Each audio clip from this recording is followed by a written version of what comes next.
Depending on where you live, you may not have a lot of access to resources to get started playing these kinds of games, but rest assured, you can always ask around your local library, your local gaming stores, to see if anyone has any used copies of this game.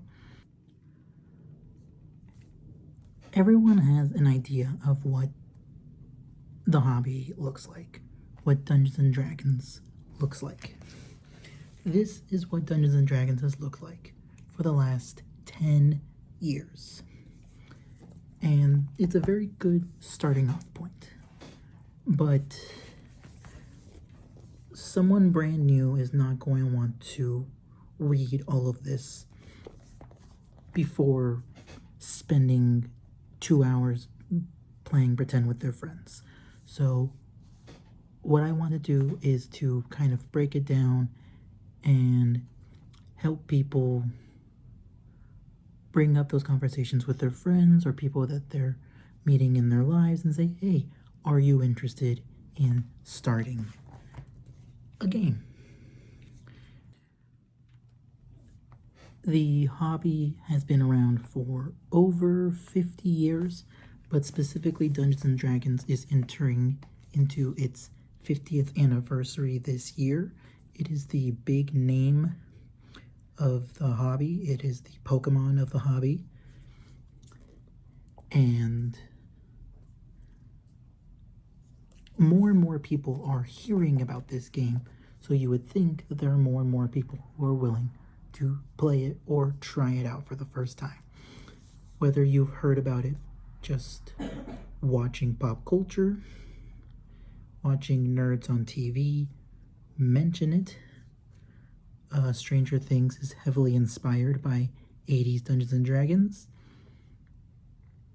Or maybe you've seen one of the bigger podcast / live streaming shows that have started within the last 10 years of people playing specifically the 5th edition of Dungeons and Dragons, like Critical Role or the various seasons of Dimension 20, which are on Dropout TV. After this point, I'm going to assume that you have already gathered a group of around 3 to 6 people who have agreed to play with you, and I'm going to go over the most basic free ways to get into Dungeons and Dragons, and then from there explain what buying up essentially gets you.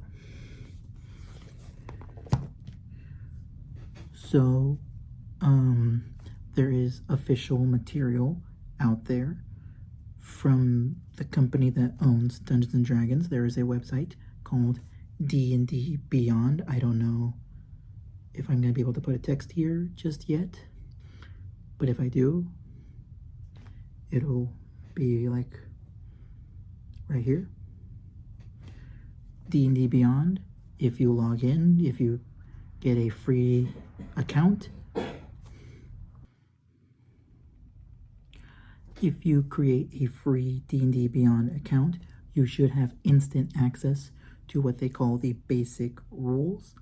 I believe this goes over most of the basics of Dungeons and Dragons, how to make a first level character, and how to level up that character to the highest point, which is level 20. Now, for a group of new players, I do suggest staying somewhere around levels 1 to 3. This is where most people are going to feel comfortable as basics, as beginners, and the Dungeon Master does not have to get so familiar with the larger boss monsters that they have to plan around people's higher level abilities. Starting at level 1 is going to be very easy. Everyone can connect to the official D&D Beyond website and have instant ability to make 3 characters max. If you want to make more characters, that is a paid subscription. If you're comfortable just with the bare minimum for free, D&D Beyond can help.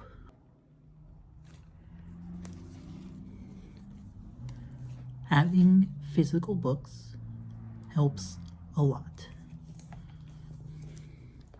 Being able to land on a page and be able to show someone directly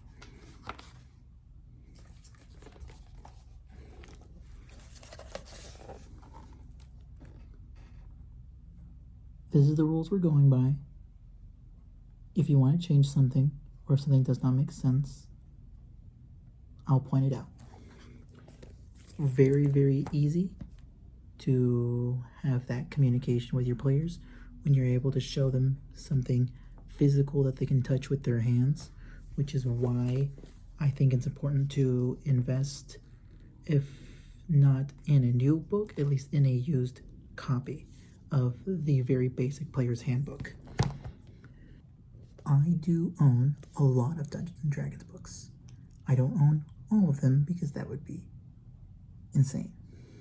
But I do think I own enough where the very, very nitty-gritty is covered in these books. This helps a lot with rulings. Players get lots of weird, over-the-top ideas, and the Dungeon Master's Guide is one very important book for figuring out the somewhat overcomplicated math that can come with how far can my character jump, how high can my character jump, how long can my character hold their breath underwater, can my character be killed by falling in a vat of acid. The books become important because you're playing a game. These are the rules. These are the code that make the game work, make the game function. If you say to your players, as you descend the hallway into the dungeon, further into the dungeon, the acrid vapor of the acid pits below hits your nose, and you smell, the dungeon master will be as descriptive as they can muster at the moment. Players are going to get different ideas. One of them's going to be like, can I light a torch? Is there a torch somewhere? Can I sneak around whatever monster's in there? Even though you have not described whether or not a monster has shown up yet.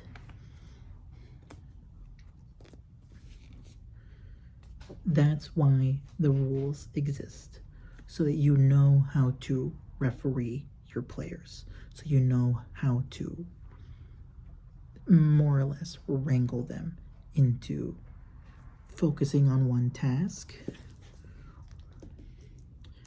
because Dungeons and Dragons is this very, very fun game when you allow it to be chaotic in its own way, or chaotic in a way that you can still have control over. When you agree on what the rules are, that's when you can agree on what rules to break, which is why the rules are important.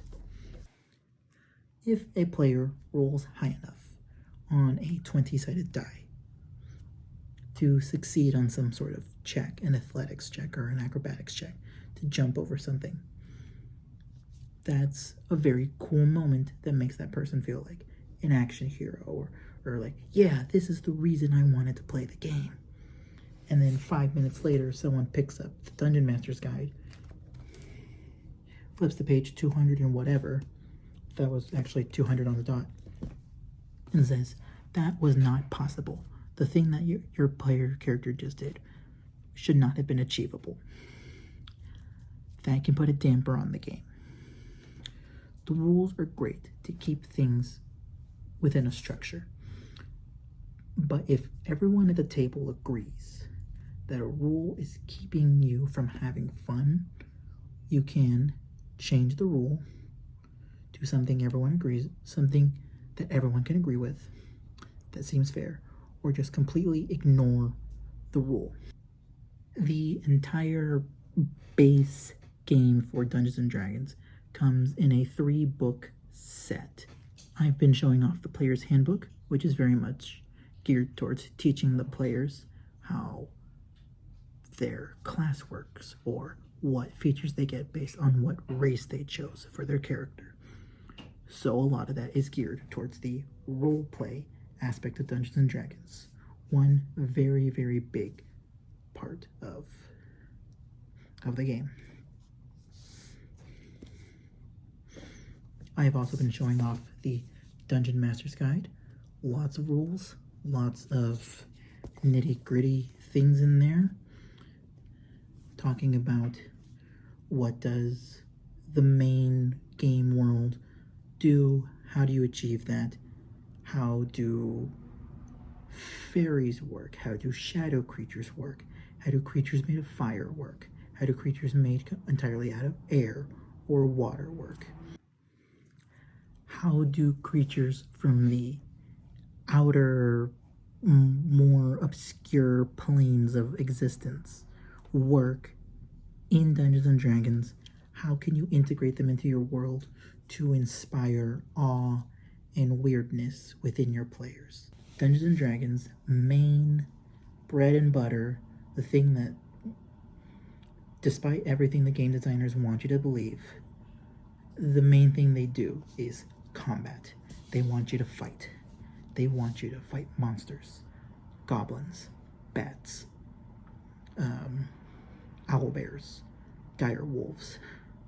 They want you to fight dragons and liches and vampires and werewolves. And that is where the monster manual is literally just combat. It's how to fight monsters. It's crazy monsters.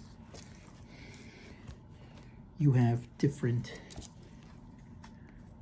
genies based on the different elements of air, water, earth, and fire. You can find crazy little guys like the Flumph, who is just a little guy. He has telepathy.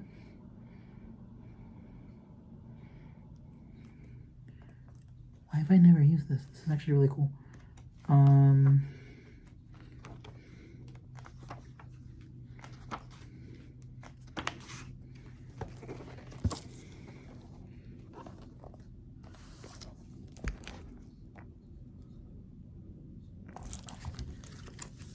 They will show off art for the most iconic of fantasy monsters. You just saw a spread of different giants. D&D also has not necessarily aliens, but the Gith do classify as extraterrestrial. They don't belong on the main planet that D&D takes place on.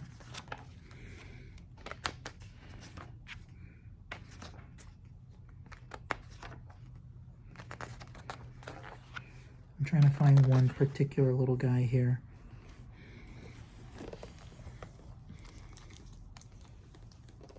And sometimes they can just come up with the Grell. Just the weirdest thing to inspire a dungeon master to be like, I'm not going to use this word for word, but I have something cool that this can be used as instead. Right next to it is something straight out of what looks like Tremors. This is a Grick, a Grell, and if I go to this part of the book,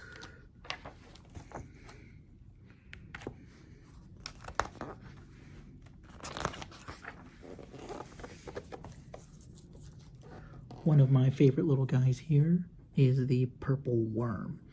Massive creature that burrows through mountains. So I hope me kind of, just picking through the book, showing off lots of cool art and monster stat block descriptions can show you why having a physical book can be important in Dungeons and Dragons, but it's not a necessity. You can have lots of inspiration. You have the basic rules right there of like, that's how this works, that's how this works, that's how this works. And you don't need to worry about more than that. Being able to borrow someone else's copy, really, really, really great idea. Being able to have a digital version of this, also great. That's where marketplaces like Drive-Thru RPG or D&D Beyond. D&D Beyond sells the official stuff. Going to various other websites will have products made by other people that may just appeal to different tastes, different genres. Some people might want to lean into fiends like demons and devils. Some people might want to lean more into fey creatures like hags and witches and mischievous fairies and the whatnot. Some people might want to go explore a place called the Plains of Pandemonium, which is something that exists within the Dungeon Master's Guide. And that's completely fine. Drop your players where you want them to be. The physical rulebooks, which I think combined are like, God, 700 pages, 800 pages, are very useful when you have them on hand. But I don't want people to be discouraged from playing the game when they have no access to these things. I just want to make step-by-step videos to help people be like, hey, this is how this works. This is how this works. This is how you make a first level character. This is how you make a first level barbarian. This is how you make a first level wizard. This is how you make a first level warlock. And I might make kind of in between videos of like, what's the difference between a cleric and a warlock? What's the difference between a sorcerer and a wizard? And I will do that once I have better scripted these kinds of videos. But until then, I'm dealing with this, and you're gonna deal with this until I get better. So, pray for me.